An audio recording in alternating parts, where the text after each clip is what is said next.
welcome to ISTV English News. I'm Danya. Let's take a look at the top stories first. 24-hour statewide general strike called by many CSOs against encroachment on Zuko Valley by Nagaland greatly affects normal life. And all requirements of sports persons of Manipur and Sai will be granted, assures Union Sports Minister Sarbananda Sonowal.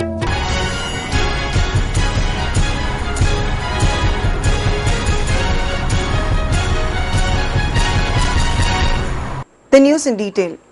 The 24-hour statewide general strike called by the Committee for Kojiri and Zuko Land Boundary Resolution and the IPSA against the illegal and aggressive encroachment by Nagaland on Zuko Valley on Manipur soil and also the state government's total indifference over the issue has greatly affected normal life in the state today. The general strike started from last midnight and will conclude at midnight today.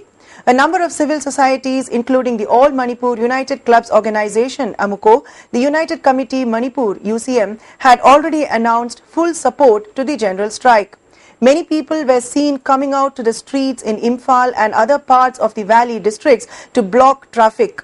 No one except for those belonging to essential services and media was allowed to pass. Usually very noisy and very hectic Kwairamban market was deserted.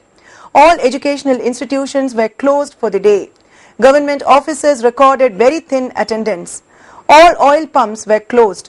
Banks remained closed. Passenger service vehicles stayed off the road. However, daily flight services remained unaffected. On the other hand, despite the claim that the Mao Council has allegedly called off the general strike, saying that an understanding has been arrived at between the state government and the council, a large number of people at Mao and surrounding areas in Senapati district reportedly came out to the national highway and enforced the general strike. Meanwhile, according to a source in the committee, a meeting of the executive body of the Mao Council was held at 10 a.m. today and discussed the publicized report that the Mao Council has called off the agitation. The office bearers of the council reportedly asked the president of the council to explain how and why he told the media that the council has called off the general strike. He told the executive body that he was threatened by some armed elements to issue a statement of calling off the general strike. After a lot of heated arguments during the meeting that lasted several hours, the president has resigned from his post. The source said the Mao Council and the committee will go ahead with its earlier announced series of agitations, including indefinite economic blockade from June 1 onward. No untoward incident has been reported from any part of the state so far. Manipur police took up adequate security measures in Imphal and other places to thwart any incident of violence. Union Minister of Youth Affairs and Sports, Sarbananda Sonowal, has assured that all the existing requirements of the state's Sports Authority of India centres and sports persons will be taken care of. The minister gave the assurance while speaking during the inauguration of a modern fitness centre at Sai Complex at Takil. Union Minister Sonowal, who arrived at Imphal yesterday, discussed the existing shortages at the Sai Centre with its director and coaches of the centre during a meeting held today. Later, he inspected the condition of the sports equipments being used at the centre. Union Minister Sonowal told reporters that the centre will make up all the shortages being faced by the centre and the state's athletes, whom he described as the best in the country. Purpose is to visit the condition and whatever facilities are available here. It was to be assessed, number one, and what are the future requirement will be more to add, distinct importance of this institution. So that's the main purpose of visiting the center, and also trying to know the conditions of the athletes and also the facilities and number of courses and whatever modern facilities are required to improve a particular center. That is to be seen. That's all. That's what they have already informed me. Definitely, Ministry will look into it. Because whatever possible on our part to extend support, that would be done. State BJP President T.H. Chauba and office bearers of the party also accompanied Sarbananda Sonowal during the inauguration of the fitness centre at Takil. The minister also inspected sports facilities at Loktak Lake and Thanga. The state BJP convened a public meeting at YPA Hall at Churachandpur yesterday. The meeting was attended by Union Minister for Youth Affairs and Sports Sarbananda Sonowal, State BJP President T.H. Chauba and leaders and workers of the party. Union Minister Sonowal said the autonomous district councils will be provided direct funding in order to allow the councils to work for the people without any interference. Rooting out the Congress from power is a prerequisite if we have to ensure a corruption-free and peaceful atmosphere in Manipur. The NDA government at the centre, led by Narendra Modi, has kept a special focus on development of northeastern states. He said if the BJP is brought into power in the ADC polls, his ministry will sponsor the construction of a football stadium in Churachandpur. All the streets under their department within a time frame. Today, North has become visible not only in the map of India but also in the map of the world. Economically, culturally, socially, politically, in all aspects of development, let North has become the focus zone of the country. So please, my dear brothers, you have many problems as narrated and uttered by my friends, particularly the Takrin Gaur. 2 vehicle lifters were caught by volunteers of Anjuman along with a stolen Hero Activa. They have been handed over to Imphal police station. The vehicle lifters were identified as Thopchom Arun Kumar, son of T.H. Ibochau of Sagolban, Hainobok, and Maisnam Prem, son of M. Rajain of Wangkhai Yonglan, Leirak. A 2-day international conference on the topic India's Look East Policy, Act East and Southeast Asia Beyond Borders began at Manipur University Centenary Hall last evening. The inaugural session of the conference was conducted from 6:30 p.m. to 8:30 p.m. Chief Minister Okram Ibobi, former HRD Minister Murli Manohar Joshi, Vice Chancellor of Manipur University Professor H. Nandakumar Sharma, Professor of Centre for Policy Research Brahma Chela C, Professor of South Asia Centre for Research in Rural and Industrial Development Chandigarh Susha Singh Gill, and Executive Vice Chairman of Centre Rajpal Malhotra attended the inaugural function as the main guest. Delegates from 8 Southeast Asian countries are participating in the conference. During his speech, Chief Minister Okram Ibobi said the special focus paid on developing northeastern states by Prime Minister Narendra Modi will eventually bring rapid changes in the region. Manipur is an important gateway for trade and commerce under the Look East policy, he said. The ending of special category status from Manipur by the Finance Commission has pushed the state, which had been reeling under financial problems, into deeper crisis, Ibobi said. Paying special attention on the vision of the Look East policy, the Manipur government has put information technology, horticulture, tourism, power supply, medical plant, energy and health under the prioritized sectors, Ibobi said. Every one of us well aware that from the geographical point of view, northeastern region is total isolation from the rest of the mainland. We have for the last around 7-8 years, maybe a little more than 10 years back, because of the total isolation, because of the poor connectivity, there is a provision of special plan assistance provided by the center. Additional central assistance provided by the center, and also normal central assistance provided by the center. It has totally been removed. In short, it shows that special category state of the entire Northeast has been the link. I don't know what shall we do. For us, we don't mind whatever we receive from the center. Maybe from the 14th Finance Commission award, we will definitely use our share whatever we receive from the center with economically, and we will not use this money left and right. We will privatize. Which area? Whether education sector, whether health sector, or whether communication, or whether IT, whether tourism, or whether sports. We will privatize, and whatever we receive from our share from the center, maybe transfer of central tax and all these things, we will definitely use economically and where priority sector.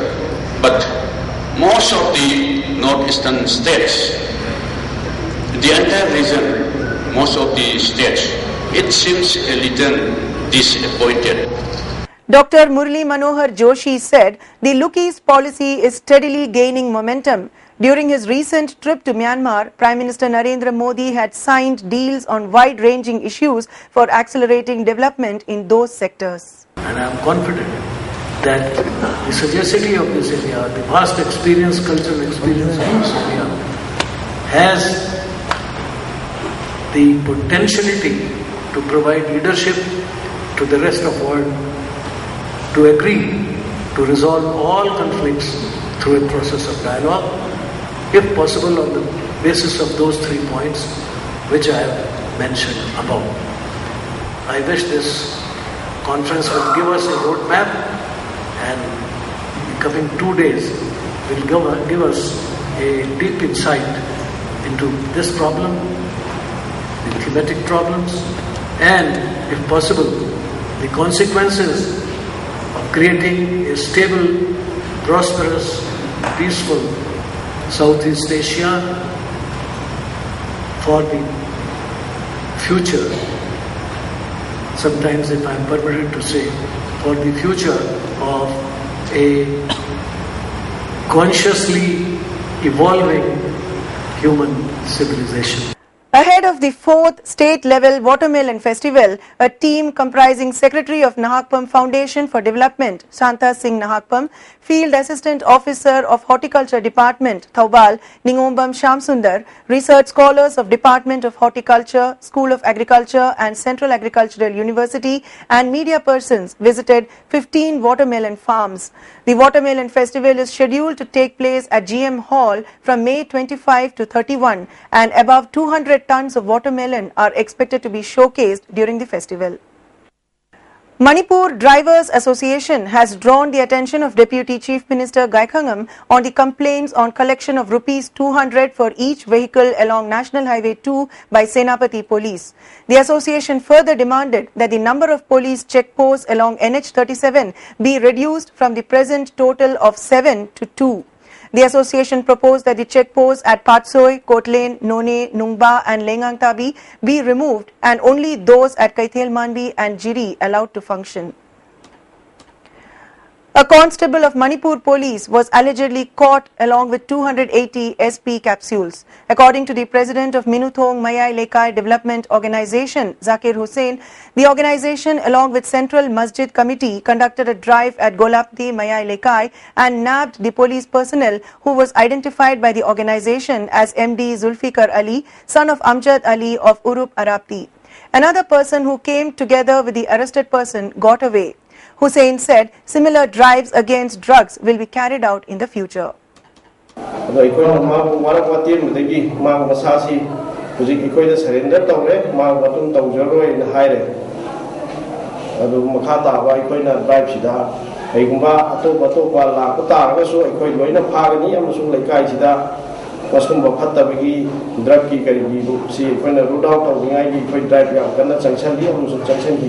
In today's national and international news, Jayalalitha, dressed in a green sari, took oath as Tamil Nadu Chief Minister in the Centenary Hall of the Madras University this morning. She took oath in Tamil. Jayalalitha had resigned 8 months ago after being convicted in a corruption case. A total of 28 ministers also took oath, standing in a line and speaking together. Among them was O. Paneerselvam, who resigned as Chief Minister on Friday. He had stepped in for Jayalalitha when she resigned in September last year. Superstar Rajnikant and former Cricket Board Chief N. Srinivasan also attended the function. Union Minister Pon Radhakrishnan is representing the centre. No senior BJP leader has gone to Chennai from Delhi. The Madras University auditorium has limited space and large screens have been put up outside at various places for supporters to watch the oath ceremony. Thousands of them camped overnight at the Marina Beach, half a kilometre away. The Kerala High Court has ruled that being a Maoist is not a crime and police cannot detain a person merely because he or she is a Maoist. The court's judgment came yesterday in a case relating to the arrest of a man by Kerala Police's special squad suspecting him of being a Maoist. The court said, though the political ideology of Maoists would not synchronize with our constitutional polity, being a Maoist is of no crime. Noting that it is the Constitution which sets the boundary through legitimate procedure of ordinary law on arrest, the court said the police cannot detain a person merely because he is a Maoist unless police form a reasonable opinion that his activities are unlawful. The court said that if the individual or organization resorts to physical violence, law agency can prevent or take action against individuals or organizations. Disposing the case, the court ordered payment of 1 lakh rupees compensation to the arrested man within 2 months. Chief Minister Arvind Kejriwal has been told clearly by the central government that it is not essential for him to be consulted on matters like the appointment of key bureaucrats. Instead, the centre said Lieutenant Governor Najib Jung can use his discretion on whether to get the Chief Minister's input. Kejriwal retaliated by accusing the centre of betraying the people of Delhi and attempting to protect corrupt officers, reiterating his allegation of the BJP using the Lieutenant Governor to govern Delhi by proxy. He said the Prime Minister's office acts like the Queen of England used to, with the Lieutenant Governor as Viceroy. The BJP, he said, is trying to run Delhi with 3 MLAs. His Aam Aadmi Party has remaining 67 seats in the state legislature. Kejriwal's charges followed a notification issued today by the Home Ministry which backed the Lieutenant Governor on virtually every point of his dispute with the Chief Minister. The statement emphasized that matters like the Delhi police and the postings of bureaucrats are the turf of the Lieutenant Governor, who acts as the representative of the centre in the capital.